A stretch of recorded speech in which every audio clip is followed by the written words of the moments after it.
আসসালামু আলাইকুম ওয়া রাহমাতুল্লাহি ওয়া বারাকাতুহু। আমার আজকের এই ভিডিওটি এই মুহূর্তে দেশের বিভিন্ন প্রান্ত থেকে যে বা যারা দেখছেন তাদের প্রতি আমার আন্তরিক শুভেচ্ছা ও অভিনন্দন জানিয়ে শুরু করছি।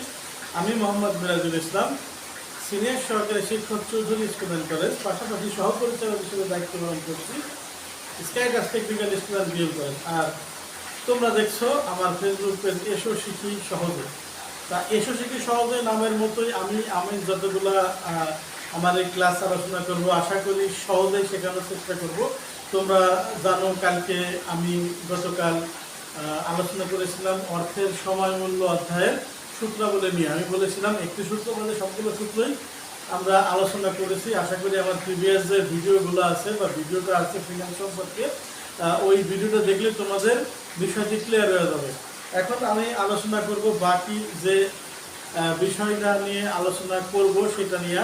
আমরা গতকালকে আলোচনা করেছি যেসব বিষয় নিয়ে, সেটা হচ্ছে অর্থের সময় মূল্যের বর্তমান মূল্য, ভবিষ্যৎ মূল্য, এই দুটো আলোচনা করেছি। কিন্তু সূত্র আলোচনা করেছি 3-3-6টা।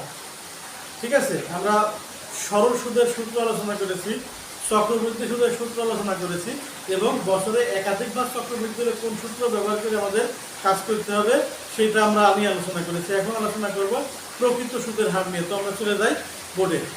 হ্যাঁ, আমাদের একটা সূত্র আছে ই এ আর। আগে জেনে নেই ই এ আর ফুল মিনিং কি। E for effective, A for annual, R for rate. সুতরাং আমরা বুঝলাম কি ই এ আর এর পূর্ণ রূপ হচ্ছে ইফেক্টিভ অ্যানুয়াল রেট। এটা তোমাদের অনেক সময় যে কোনো একটা সৃজনশীলের ক নাম্বারে আসতে পারে। ই এ আর এর পূর্ণ রূপ কি বা এর বাংলা প্রতিশব্দ কি। তাহলে আমরা লিখতে পারি কি প্রকৃত সুদের হার। এটা বাংলা প্রতিশব্দ হচ্ছে প্রকৃত সুদের হার, ই এ আর। আমরা এখন আলোচনা করব এটার সূত্র নিয়ে। সূত্রের শিক্ষার্থী, তোমরা জানো আমরা যদি সূত্র এবং সূত্রের মান লিখতে পারি তাহলে অবশ্যই আমাদের অঙ্ক করা কোনো ধরনের ঝামেলা হবে না। আমরা এখন ই এ আর এর সূত্র লিখবো। আমরা জানি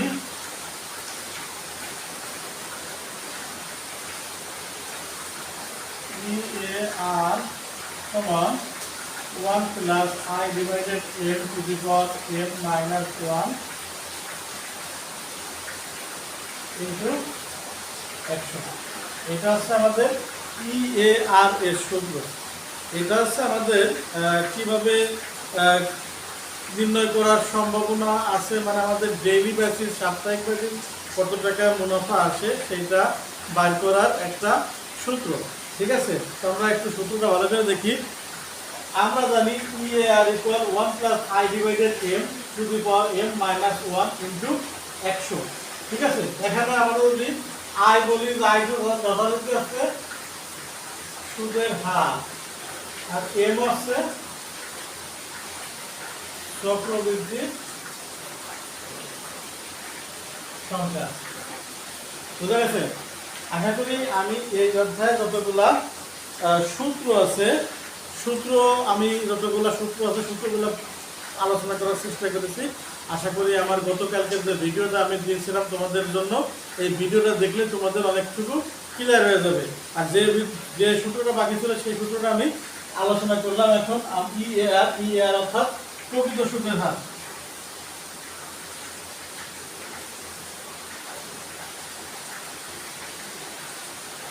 প্রকৃত সুদের হার ই এ আর এর সূত্র আছে 1 plus I divided M to the power M minus 1 into 100।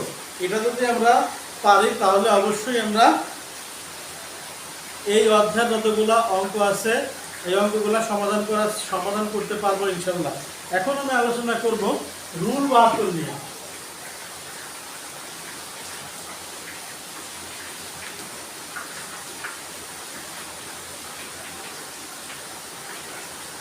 Rule 72 কি? রুল 72টা হচ্ছে আমি যদি কোনো প্রশ্নে আমার সুদের হার দেওয়া না থাকে, বছর দেওয়া থাকে, আমি আবার করে বুঝাইতেছি। আমি বিনিয়োগ করছি কত টাকা বা কত টাকা আমি ভবিষ্যতে পাবো এই টাকাটা দেওয়া আছে, কত বছর পর পাবো কিন্তু পার্সেন্টেজ দেওয়া নাই। ঠিক আছে, যদি পার্সেন্টেজ না দেওয়া থাকে তাহলে আমি শুধুমাত্র 72 বছর দ্বারা যদি ভাগ করা যায় সমান সমান পাশে আছে শতকরা হার। আবার যদি বছর দেওয়া আছে শতকরা হার দেওয়া আছে, বছর দেওয়া নাই, শতকরা হার দেওয়া আছে বছর দেওয়া নাই, তাহলে আমরা কিরকম ভাগ শতকরা হার সমান সমান বছর। এটা হচ্ছে রুল 72 সিস্টেম। আমি আলাদা একটু ক্লিয়ার করার চেষ্টা করি।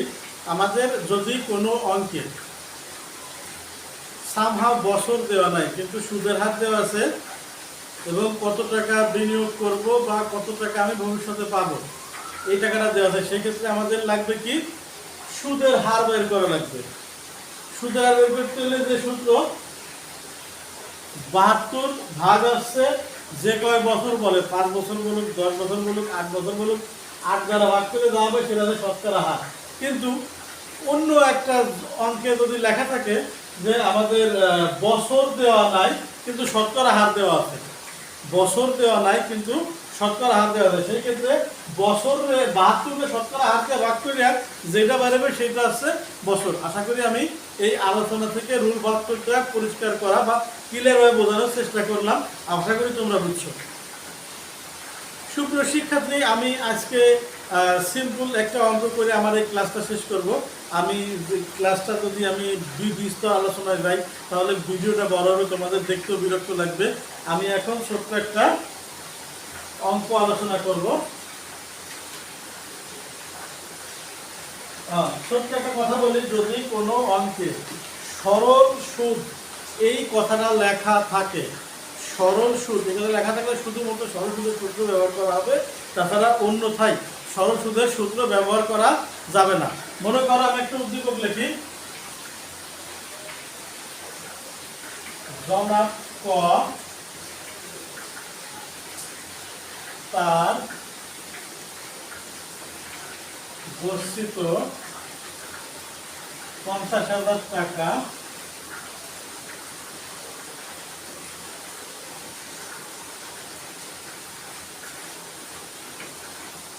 লাভের আশায়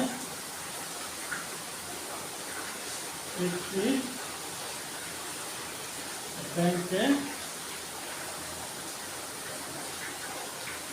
জমা করতে চান। যমুনা ব্যাংক তাকে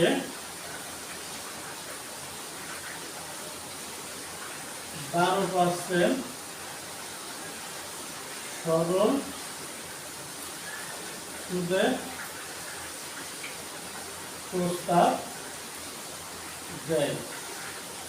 এখানে আমি অবশ্য মেয়াদ দেখি নাই, তাকে 5 বছর মেয়াদে 12% সরল সুদে প্রস্তাব দেয়। এখন এইখানে সরল সুদ নির্ণয় করতে বলছে, মানে জনাব ক যমুনা ব্যাংক হতে 5 বছর পর কত টাকা ফেরত করবে। ঠিক আছে, জনাব ক। এখন আমাদের যেহেতু সরল সুদ, আমরা প্রথমে এইটা আইডেন্টিফাই করবো আমাদের কি দেওয়া আছে এবং কি বের করতে হবে। আমি দেখতেছি এখানে বলছে তার গচ্ছিত 50,000 টাকা, তার মানে গচ্ছিত মানে কি এখন তার কাছে আছে, তার মানে এটা হচ্ছে বর্তমান মূল্য। বের করতে বলছে কি ভবিষ্যৎ মূল্য। ঠিক আছে, এখন আমরা এখানে যদি করতে পারি, আমরা জানি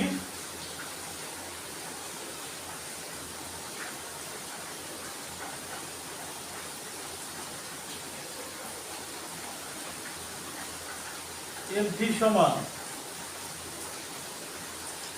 TV plus TV into I into M. এটা হচ্ছে সরল সুদের, সরল সুদের ভবিষ্যৎ মূল্যের সূত্র। এখানে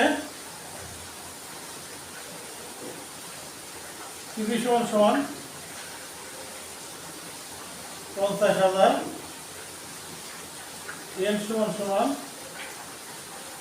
5 বছর, আয় সমান সমান 12% বা 12/100.12%।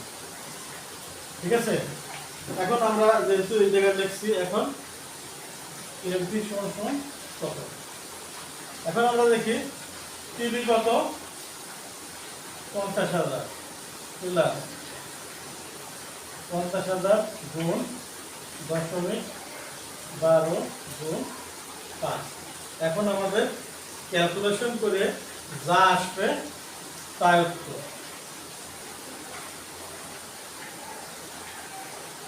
আমার কাছে যেহেতু ক্যালকুলেটর নাই বা ক্যালকুলেটর আমার ফোনে রয়েছে, আমি ফোন এই মুহূর্তে ডিসকানেক্ট করতে পারতেছি না ভিডিও চলমান হওয়ার কারণে।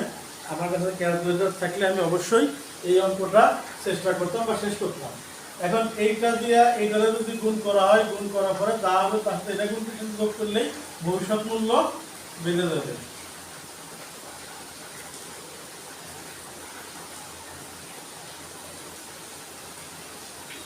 আশা করি তোমরা আমার আজকের আলোচনাটা বুঝতে পারছো। সুপ্রিয় নবম দশম শ্রেণীর শিক্ষার্থী, তোমাদের আজকের এই ফিনান্স ও ব্যাংকিং বিষয়ের ফিনান্স গ্রুপের অর্থের সময়মূল্য অধ্যায়ের যে অঙ্কটা করালাম, অঙ্কটা যদি তোমাদের ভালো লাগে, বুঝতে পারো, তাহলে অবশ্যই লাইক কমেন্ট শেয়ারের মাধ্যমে তোমাদের বন্ধুদের মাধ্যমে ছড়িয়ে দিবা এবং আমার এই ভিডিওটি সবার কাছে ছড়িয়ে দিবা এবং সবাই যেন উপকৃত হয় সেই আশাবাদ ব্যক্ত করে আমি শেষ করছি। আমি মোহাম্মদ মিরাজুল ইসলাম। আসসালামু আলাইকুম ওয়া রাহমাতুল্লাহি ওয়া বারাকাতুহু।